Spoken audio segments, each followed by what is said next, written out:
조선은 건국 초부터 백성의 삶을 안정시키고 나라를 부강하게 하는 데 힘써 실용적이고 자주적인 민족 문화가 발달하였습니다. 특히 훈민정음의 창제로 민족 문화가 꽃필 수 있는 토대가 마련되었습니다. 이전까지 우리말을 표현하기 위해 사용한 한자나 이두는 일반 백성이 배우기가 어려워 쉽게 사용하지 못하였습니다. 이를 안타깝게 여긴 세종은 오랜 연구 끝에 훈민정음을 만들어 반포하였습니다. 나라의 말씀이 중국과 달라 서로 통하지 않는다. 이런 이유로 백성이 말하고자 하는 바가 있어도 마침내 제 뜻을 펴지 못하는 사람이 많다. 내 이를 가엾게 여겨 새로 28글자를 만드니 모든 사람들이 쉽게 익혀 날마다 쓰며 편안하게 할 따름이니라.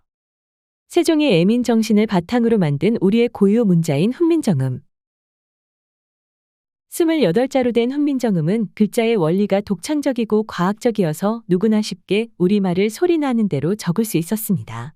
조선 정부는 훈민정음으로 용비어 천가를 지어 조선 건국의 정당성을 강조하였고 각종 서적을 훈민정음으로 편찬하여 실용 지식을 보급하였습니다.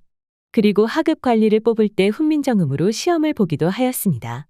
훈민정음의 창제로 백성은 자신의 생각을 쉽게 글로 표현할 수 있었고 정부는 백성에게 국가 통치 이념을 쉽게 전달할 수 있었습니다. 조선은 역사서 편찬에 힘을 기울였습니다. 조선왕조실록은 조선태조부터 철종까지 25대 472년 동안 국왕의 재위 기간에 있었던 역사를 기록한 문서입니다.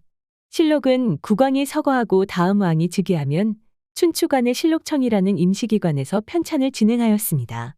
실록청에서는 사관이 기록한 사초와 각종 행정기록, 개인의 저술 등을 모아 내용을 정리하고 다듬어 실록을 완성하였습니다. 완성된 실록은 한성의 춘추관과 성주, 충주, 전주 등 4개의 사고에 보관하였습니다. 하지만 임진왜란 때 전주 사고를 제외한 3곳의 실록이 모두 소실되자 외란 이후에는 춘추관과 산속의 사고를 두어 보관하였습니다. 국왕이라고 할지라도 함부로 실록의 내용을 보거나 수정할 수 없었기 때문에 사관들은 공정하고 객관적으로 역사를 기록할 수 있었습니다. 그 외에 고려사, 고려사전려, 동국통감이 편찬되었습니다. 지도와 지리서도 편찬하였습니다. 혼일 강리 역대국도 지도는 태종 때 만들어진 현존하는 동양에서 가장 오래된 세계 지도입니다. 아라비아와 유럽, 아프리카 대륙까지 포함하고 있으며 조선이 상대적으로 크게 그려져 있어 당시 조선 사대부들의 세계관을 엿볼 수 있습니다. 그 외에 전국 지도인 팔도도와 지리서인 동국여지 승남을 편찬하여 지방의 연역, 인물, 풍속 등을 정리하였습니다. 또한 세종 때 각 지방 농민들로부터 농사짓는 방법을 직접 듣고 이를 간추려 농사직설을 간행하여 우리나라의 실정에 맞는 농법을 소개하였고 향약 집성방을 편찬하여 국산 약재와 이를 이용한 치료법을 소개하였습니다. 조선 전기에는 국가의 지원 속에 과학기술이 발달하였습니다. 천문학은 통치자의 권위와 관련되고 농사에 큰 영향을 주었기 때문에 왕들은 천문학에 많은 관심을 기울였습니다. 태조 때에는 전해지던 천문도를 바탕으로 천상열차 분야 지도를 돌에 새겼습니다. 세종 때에는 혼천이와 간이를 만들어 천체의 운행과 위치를 관측하고 관측 결과를 토대로 한양을 기준으로 하는 역법서인 칠정산을 편찬하였습니다. 칠정산을 사용하여 일출과 일몰, 일식과 월식의 정확한 때를 한양을 기준으로 계산할 수 있었습니다. 또 시간을 측정하는 기구로 앙부일구와 자격루를 만들었습니다. 세종은 해시계인 앙부일구를 여러 사람이 오가는 길에 설치하여 백성들도 시간을 알 수 있게 했습니다. 세종 때 노비 출신 기술자인 장영실이 만든 자격루는 물항아리에서 나온 물이 쇠구슬을 움직여 자동으로 시간을 알려주는 물시계입니다.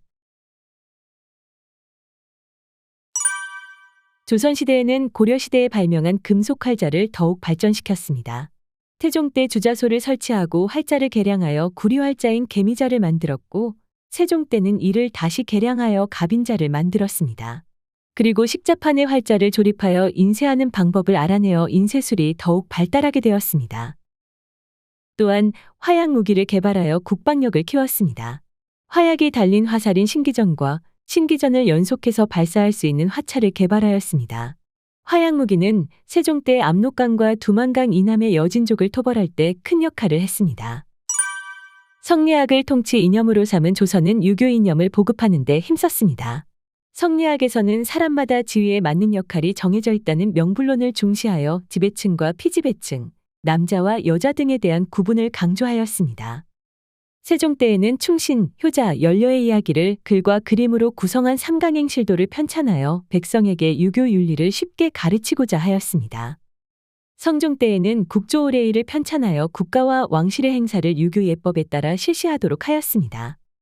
조선 정부는 유교 윤리와 예법을 백성의 일상생활까지 확산시키기 위해 유학교육의 입문서인 소학을 보급하였습니다. 또한 가정에서 지켜야 할 관혼상제의 의례를 정리한 주자가례를 보급하여 유교적 예법에 따라 관례, 혼례, 상례, 제례 등을 치렀습니다. 소학과 주자가례, 향약 등이 보급되자 성리학적 사회 질서가 사회 전반에 자리 잡기 시작하였습니다. 조선 전기에는 양반 중심의 문화가 발달하였습니다. 강야는 고사관수도에서 선비의 여유로운 모습을 표현하였고, 안견은 몽유도원도에서 현실 세계와 이상 세계를 조화롭게 표현하였습니다. 또한 매화, 난초, 국화, 대나무를 소재로 하여 선비의 지조를 나타내는 사군자화가 유행하였습니다.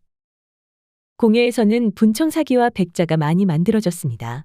고려 말부터 제작된 분청사기는 그릇 표면에 백토를 발라 장식한 것으로 소박하고 자연스러운 멋을 보여주었습니다. 16세기 이후에는 깨끗하고 고상한 느낌을 주는 백자가 유행하였는데, 순백의 백자는 선비의 취향과 어울려 조선을 대표하는 자기가 되었습니다. 훈민정음의 창제부터 각종 서적 편찬과 과학기술의 발전, 유교윤리의 보급과 양반 중심의 문화 발달까지 조선 전기는 한국 문화의 토대를 마련한 시기였습니다.